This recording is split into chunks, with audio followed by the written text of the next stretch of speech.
is primarily fruit. They're these great hulking fruit eaters. You can imagine how much fruit it takes to fill them up, because adult males can weigh over 100 kilograms. Try making yourself full on that if you're 100 kilos. And the problem in East Borneo is that the fruit production is poor, so not very much of it, and it's very unreliable. So you can't count on it being there all the time. Basically, you could sum up the pattern as being extremely rare and very brief feasts, when there's lots of fruit along, and then really, really long famines. Why does that happen? It's because of the kinds of trees that you get in the forest and the way the climate works. The forests there are dominated by a family of trees called the dipterocarps, and really all you need to know about the dipterocarps is they fruit, but only once every 5 or 6 years. If you're a fruit eater, not a good place to be. But the forests are dominated by them means that there's a large percentage of trees in the forest that are dipterocarp. That means fewer species of fewer trees of other species that can fill in the gaps. So the more a forest is dipterocarp-like, the less it's good for orangutans because there isn't enough fruit to keep them going for most of the year. The forests also go through this thing called masting. It's a phenomenon where all kinds of fruit trees synchronize their fruiting and they all fruit at the same time. It seems to be a condition that's brought on by El Nino years. So there's something about the climate cycles that trigger fruiting in a lot of species at once. So you have a giant bacchanalian feast of superabundant fruit, and then it's all gone. So there's this wonderful period of feast for a short period of time, and then a really, really long drought. And during the long drought, there just is not much to eat. So for orangutans, this is a very difficult situation because they basically don't have a regular fruit supply. And when they do have fruit, it doesn't last them long enough to keep them going until the fruit comes back again. Also, East Borneo suffers very severe habitat destruction. It may not be the worst in Borneo, but it's certainly pretty bad. Some areas are not as developed as East Borneo, but East Borneo has been developed by humans for a long time. So we got lots of mines, we got lots of oil, we got lots of logging, we got lots of plantations, and all of those take up habitat that orangutans would normally use. Okay. What about Morio? Again, Morio has to live in this kind of habitat, so you would expect that it would have characteristics that make it capable to live in these crummy circumstances. These are really tough guys. You already saw the color deal, and you can see it here again. This is the same black guy that I showed you before, and here he is beside a little red guy, so you can really see the difference in color. The shape may also be different. My sense has always been that the East Bornean orangutans have kind of long bodies rather than the beach ball shape that you get in other orangutans. They're not quite the ball shape. They also have the largest jaws of all orangutans, probably because they eat very hard foods. And they have the smallest brains. Why do they have the smallest brains? I don't think it's because they're stupid, but somebody always says that. It's because brains are very energy demanding. I think it's about 30% of the nutrition that you take in every day goes straight to your brain, and you can't put your brain on a diet. So if you have a big brain, you have a really expensive car to feed. If you make the brain smaller, make it more efficient, that would save you energy. So it's probably an energy-saving tactic that they've managed to evolve. I don't see how they could be less intelligent than other orangutans given what a difficult life they have, but that's another story. They also may have faster lives. There's some indication that they give birth more rapidly, more frequently than orangutans in other areas, and that's an indication that life is hard. If life is hard, you better get in, get on with it, get it done, and get out quickly, because you may not survive long enough to reproduce as often as you'd like. So shortened lives and faster reproduction is sometimes associated with a very difficult lifestyle. The indications are, it's not entirely clear, but Morio, East Borneo orangutans, may give birth once every 6 years. In the rest of Borneo, 7 to 8 years. In Sumatra, 8 to 9 years. One kid at a time. So for orangutans altogether it's difficult, but the interesting thing is that Morio seems to run a little more quickly. They also, for very good reasons, seem to be famine or drought specialized. So for example, they seem to be able to survive for extraordinarily long periods of time on really crappy food or nothing. After bad fires that were there in 97 or 98, I think they were eating dirt practically. I don't know how they made it, but they did.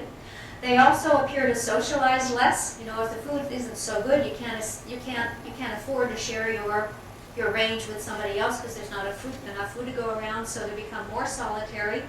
And they appear to travel less, also to conserve energy. So basically when things get bad, they just sit and wait. That's the idea. Other than the fact that they're different, one of the things that I think is extremely interesting about them and why we really need to know a lot about them is they tell us a lot about orangutan adaptation because they are the extreme of what orangutans can do. I often think of Sumatran orangutans as wimpy because they have the fruit all the time. They get upset if there's no fruit, These guys, it doesn't matter what you give them, they just go chugging ahead and make it through. So they show you what orangutans can come up with when the chips are really down. So if you want to understand the range of what orangutans are like and how they adapt, and in fact one of the things that can be interesting about these guys is when you see what happens when the world in which the great apes evolved starts to disappear, when you can't rely on fruit in the tropics anymore, what do great apes do and what can they handle by way of adjusting to basically something like life on the savannas? A world where you can't rely on fruit in the trees all the time. So looking at these guys gives you a glimpse of how far the great apes could go in trying to adjust to situations that aren't the ideal that the Sumatrans complain when they don't get. Another thing about Morio, there might be two of them, not one. This is the area that I showed you that has Morio, the Eastbournian orangutan, and you notice there's a big gap in the center. There are actually two areas that have Eastbournian orangutans, and they're separated. The north one is in Sabah, and the southern one is in East Kalimantan. Great separation here. There's some genetic indication that they might be different subspecies themselves, so it might be two different subspecies instead of one. So the East Kalimantan Morio might in fact be a distinctly different creature than the ones that are up in Sabah. For me, that makes them even more important because they have something special to tell us.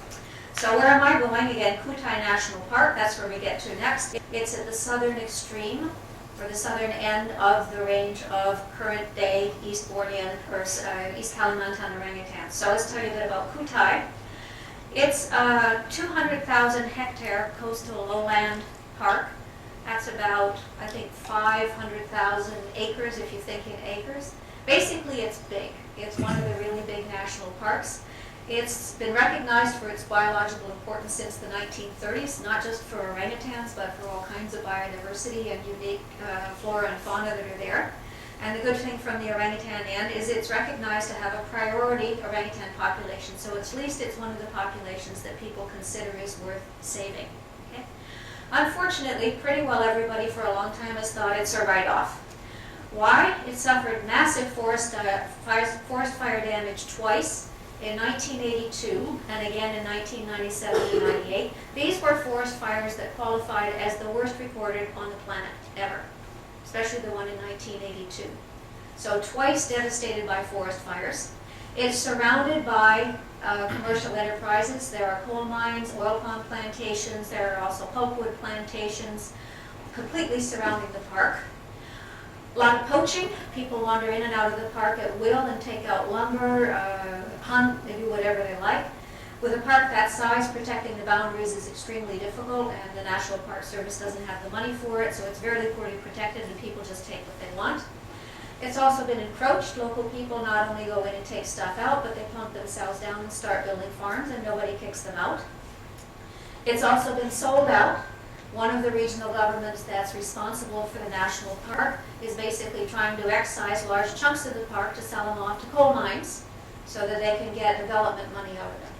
So the park is under siege and has been for a long time. And the last blow that came last year was one of the orangutan protection groups, the Center for Orangutan Protection, came in and announced that orangutans had been virtually annihilated in Kutai National Park. This is some of the press that they got. Actually, the New York Times put out an article on Kutai last June. I put the journalist's name down because he's a Canuck, so I thought we should give him credit. The photograph probably shows buildings that are on national park land. And the guy, what he apparently says is he's got birds there for sale. And he says, oh yeah, he caught the birds in the national park.